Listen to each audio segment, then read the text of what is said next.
Un saludo a todos los que están participando en este evento de santidad de Victoria, y me han pedido hablar sobre la santidad de Monseñor Romero. La santidad de Monseñor Romero fundamentalmente está cimentada sobre la santidad de Jesucristo, porque parte de la fe en Jesucristo y el Evangelio. Sin embargo, es importante ver el estilo con que Monseñor Romero vive su propia santidad. Desde muy pequeño, desde que vivía en Santiago de María en su infancia con sus padres, él aprendió de sus padres las primeras nociones de la vida cristiana, se inició en la devoción popular, en la piedad popular por su padre.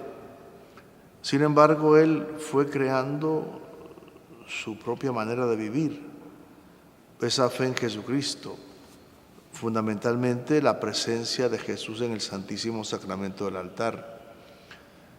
Lo que duró siempre a lo largo de toda su vida fue uno de sus tres amores: Jesucristo sacramentado, el Santísimo Sacramento, la Virgen María y, desde luego, la imagen del Papa, la figura del Papa, representativa en la vida de la Iglesia como el que conduce la fe de la Iglesia en la tierra. Todos estamos llamados a la santidad, todos, ustedes y yo estamos llamados a la santidad en la Iglesia. Hay una vocación universal a la santidad, pero cada uno vive la santidad en distintos grados, ¿no? Ontológicamente la santidad es igual para todos, todos somos llamados a la santidad, pero esa santidad que consiste en la amistad con Dios, en la vivencia del amor de Dios, la vivencia de la fe en Dios, se traduce en distintos grados de relación con Dios. Los santos, los que llamamos los santos nosotros, son gigantes de la santidad. Muy a menudo la mayoría somos mediocremente santos, pero los santos son gigantes de la santidad. Son hombres que han vivido una intensa amistad con Dios que les ha permitido ir asumiendo en su vida ordinaria actitudes, comportamientos cristianos, pareciéndose a Jesús, ¿no? Pareciéndose a Jesús. Porque una cosa es tener devoción y piedad y otra es ser santo. Yo puedo tener mucha devoción y mucha piedad, pero ser mediocremente santo, de alguna manera casi fariseo, ¿no? Pero estos santos, como Monseñor Romero, como Juan Pablo II, son gigantes de la santidad. Han vivido una amistad íntima con Dios de grado sumo. Aunque las virtudes heroicas en los mártires no es requerida, pero viven en santidad, han vivido la santidad. Por ejemplo, a mi juicio, el martirio de Monseñor Romero es la plenitud de una vida santa. Una vida santa que encarna lo que el Papa Francisco llama, ¿verdad?, las bienaventuranzas de la santidad, las encarna Monseñor Romero. Amor a los pobres, perseguido por la justicia, sabe sufrir con el que sufre, con el que llora, con los oprimidos, con los perseguidos, sabe dar su vida en ese sentido por ellos. Pero sus raíces están fundadas en Cristo. Monseñor Romero llega a ser un santo, un mártir, ¿no?, porque sus raíces están fundadas en Cristo. Es decir, siempre fue Jesucristo el centro de su vida, la inspiración de su vida, a quien consultaba habitualmente, con quien se entretenía mucho tiempo de su vida para conocer la voluntad de Dios. Y vivir de esta manera a su ser sacerdote, su ser obispo, su ser arzobispo en San Salvador. Y eso es lo que le permite a él que Dios le llame al martirio. El martirio es una vocación muy particular. Ustedes y yo tenemos vocación de cristianos como la tiene él. Algunos tenemos vocación de sacerdote como la tiene él. Pero la vocación al martirio es un don de Dios, es un regalo de Dios.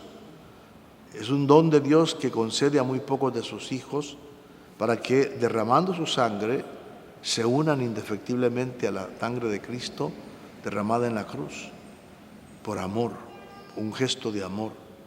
Y de esa manera dar testimonio de su fe en el mundo mediante el derramamiento de su sangre.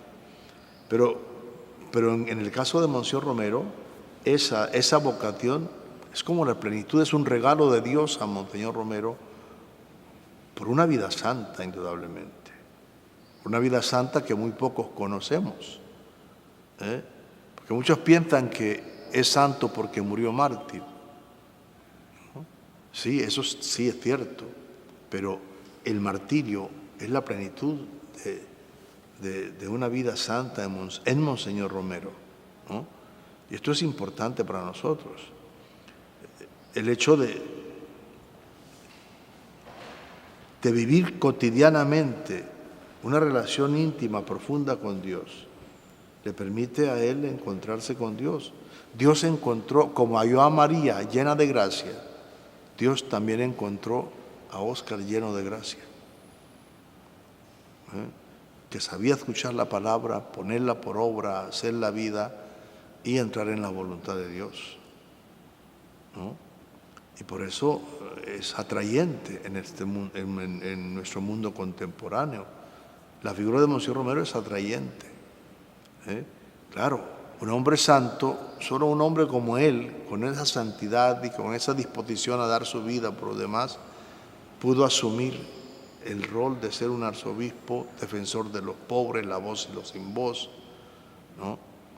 Que fue habitualmente perseguido en este país por los militares, por la oligarquía, por sus enemigos, pero al final Dios le llamó a esa vocación martirial porque encontró en él una vida realmente llena de santidad. Monseñor Romero siempre vivió la conversión. La muerte de Rutilio Grande, por ejemplo. La muerte de Rutilio Grande fue para Monseñor Romero una llamada a ponerse en manos de Dios de un modo diferente a lo que él estaba acostumbrado, a convertirse en un buen pastor que da la vida por las ovejas, que no abandona las ovejas, sino que da la vida por ellas, que las conduce, que las orienta, ¿no? Y era necesario el martirio de Rutilio Grande para suscitar una llamada a asumir una vocación distinta a la que Dios le estaba llamando a Monseñor Romero en este camino de santidad. Un buen pastor que da la vida por las ovejas, ¿no?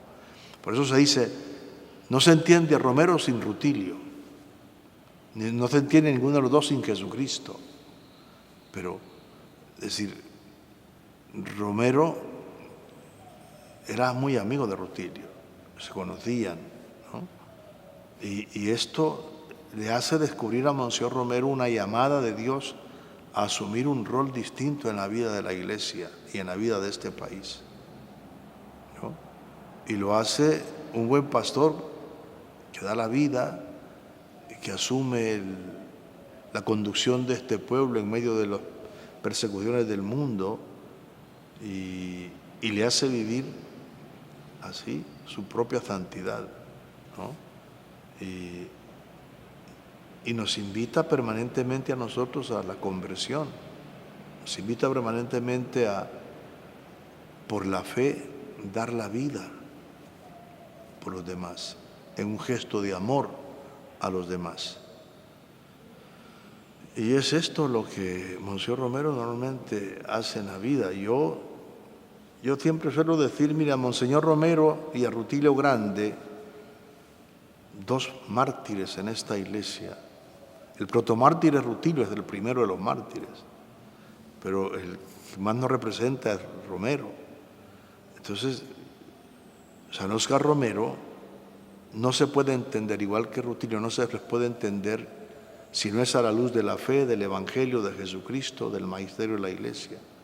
Querer entenderlos o interpretarlos a la luz de una ideología o de una praxis política es ubicarlos en la oposición o ubicarlos a mi favor, ¿no? Se empobrece la figura, se empobrece la santidad de ellos en este sentido, se empobrece la figura, se corrompe la figura. A ellos solo se les puede ver desde la fe, desde el Evangelio, desde Jesucristo. Porque Jesucristo y el Evangelio y la fe les van a dar los criterios de santidad propios que ellos han vivido.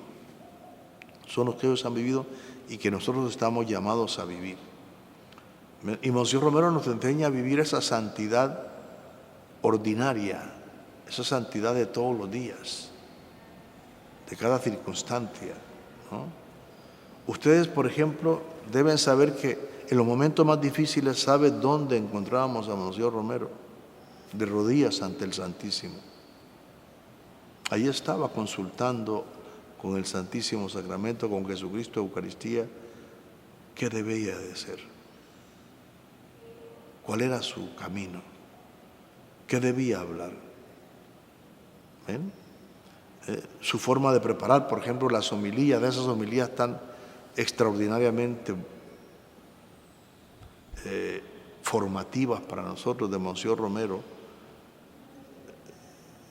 Después de prepararlas, leyendo textos, haciendo un esquema, Monseñor Romero se quedaba 6 horas de rodillas ante Jesucristo crucificado, al pie de la cruz, de rodillas. Y solo entonces se levantaba para arreglarse e ir a la catedral los días domingos. Entonces yo sabía de dónde le venía a Monseñor Romero su palabra, su predicación, ¿no?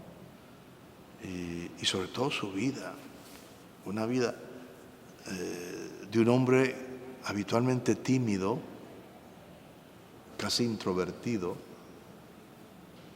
que una vez que comenzaba a predicar el Evangelio se transformaba, era fluido, era con una sabiduría extraordinaria que le venía de Dios, que le venía del Espíritu Santo.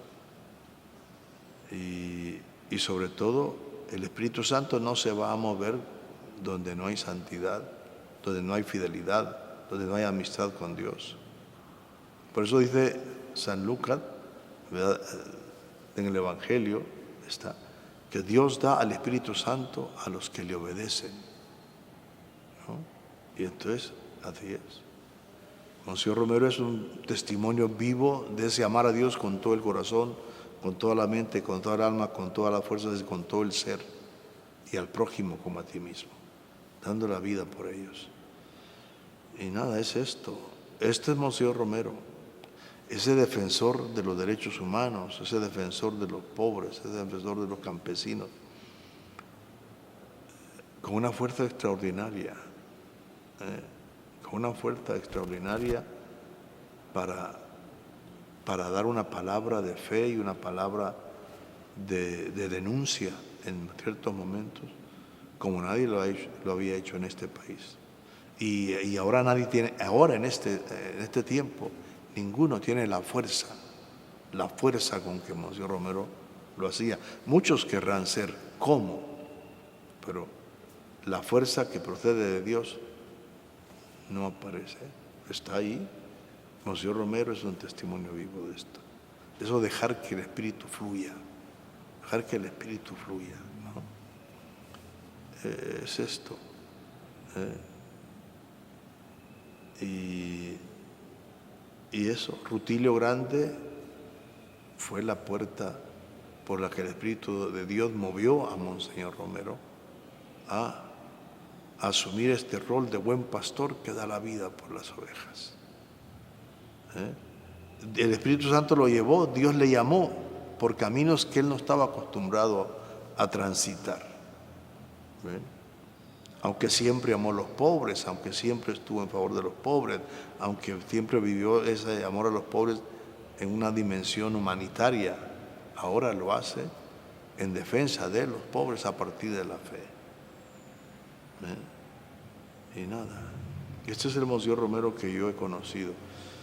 Y desde luego, Monseñor Romero es un referente para la vida de santidad de los sacerdotes, como de los fieles. Es un modelo de ser obispo, hoy para todos los obispos. Y a todos nos invita a la conversión, ¿no? Cada uno a vivir su conversión y su santidad en su hogar, en su comunidad, en su iglesia. Ahí no es necesario entrar a un convento para ser santo. Ser santo en tu hogar, siendo un buen esposo y un buen padre de familia, una buena esposa, una buena madre de familia, siendo un buen hijo. Esa es la santidad de cada día, ¿no? Y eso es lo que nos va convirtiendo a nosotros en los grandes santos del día de mañana, si quieren. Con Monseñor Romero, pues uno tenía una relación normal de trabajo, de vida ordinaria. Él era muy exigente en el trabajo con nosotros. Él esperaba que la fe nos moviera a trabajar por amor por los pobres. Y siempre estaba exigiéndonos cada día más en ese sentido. No podíamos dejar algo para mañana porque los pobres lo necesitaban hoy, ¿no? Era exigente. Él esperaba que te hicieran las cosas con mucha rapidez y que estuviéramos bien vestidos, en el sentido, ustedes tienen que saber representar a los pobres y trabajar para ellos con dignidad, con la dignidad que ellos se merecen. Yo, por ejemplo, les recuerdo cómo a Roberto Cuellar, que era el director de Socorro Jurídico, les decía, no lo quiero, licenciado, no lo quiero ver en jeans y en camisas cuadriculadas, vístase, así como va a defender usted a un señor rico que va con traje y corbata, así vístase para defender a los pobres, ¿no? Y yo quería que nosotros también fuéramos sacerdotalmente vestidos para trabajar por los pobres, ¿no? Sí, Monseñor Romero era así. Y no nos andaba dando consejos, nos exigía, nos daba testimonio, nos daba ejemplo, ¿no? Por ejemplo, yo lo miraba de rodillas de las 10 de la noche a las 4 de la mañana frente al crucifijo, casi todos los sábados. Y yo no podía estar 5 minutos de rodillas y digo, ya estuvo. Él de ejemplo me ha dado. Testimonio me ha dado, ¿no?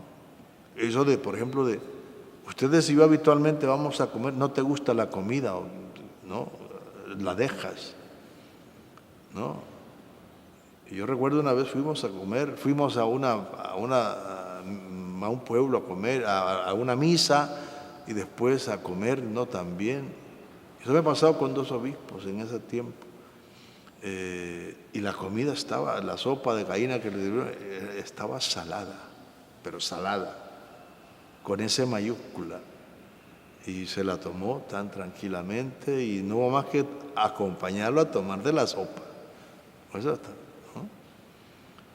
Y después ella en el carro dijo, la sopa estaba salada. Y sí, Monseñor, estaba bien salada. Sí, dijo, pero la habían preparado con amor y había que tener amor para tomarse esa sopa porque la prepararon los pobres con amor para el obispo. Es decir, esos testimonios, esos ejemplos te llenaban, ¿no? Puede ser una cosa sencilla para ustedes, pero vos decías, ¿no? El hecho de recibir con sencillez a la gente pobre, ¿no? Y estar atento a lo que ellos necesitaban, de verlo llorar ante el sufrimiento de los pobres. Fíjate que una vez estábamos almorzando en su apartamento ahí en el seminario San José de la Montaña, estaba Monseñor Urioste, él estaba en el otro extremo de la mesa, estaba el padre Fabián Amaya y estaba yo, que era canciller suyo en ese tiempo. Y él comenzó a hacernos una pregunta. Díganme si yo estoy equivocado y el domingo, convénzame de que yo estoy equivocado en lo que estoy haciendo. Y el domingo le voy a pedir perdón a este pueblo. Y comenzó a llorar. Y las lágrimas caían sobre la crema de espárragos que nos habían servido. Dijo, si yo estoy engañando al pueblo, quiero saberlo, demuéstrenmelo. Yo voy a pedir perdón. Pero siento que Dios me lleva por caminos que ustedes no comprenden y que yo muchas veces no comprendo, pero sé que es el camino que Dios quiere para mí. Claro, nosotros no pudimos convencerle. Estábamos seguros que Él estaba en la verdad, que Él estaba caminando por donde Dios lo estaba llevando. Y esto, pues casi podríamos decir, miren, el Papa Francisco suele decir que el milagro de Rutilio es Romero. Es un milagro de Rutilio, ¿no? Porque suscitó en él esta vocación de buen pastor que da la vida por los pobres, de un modo muy particular. Pero no hay que tenerle miedo a la santidad, que no es devoción y piedad. Muy a menudo la gente piensa que es medio santa porque tiene mucha devoción y tiene mucha piedad. Pero estamos cargados de resentimientos, de amarguras, de rencores, que nos impiden de verdad amar y perdonar y reconciliar y dar la vida por los demás. Pues nada, que Monseñor Romero nos asista y nos regale a nosotros también por su intercesión la gracia de que el Espíritu Santo nos mueva a nuestra propia santidad. Muchas gracias.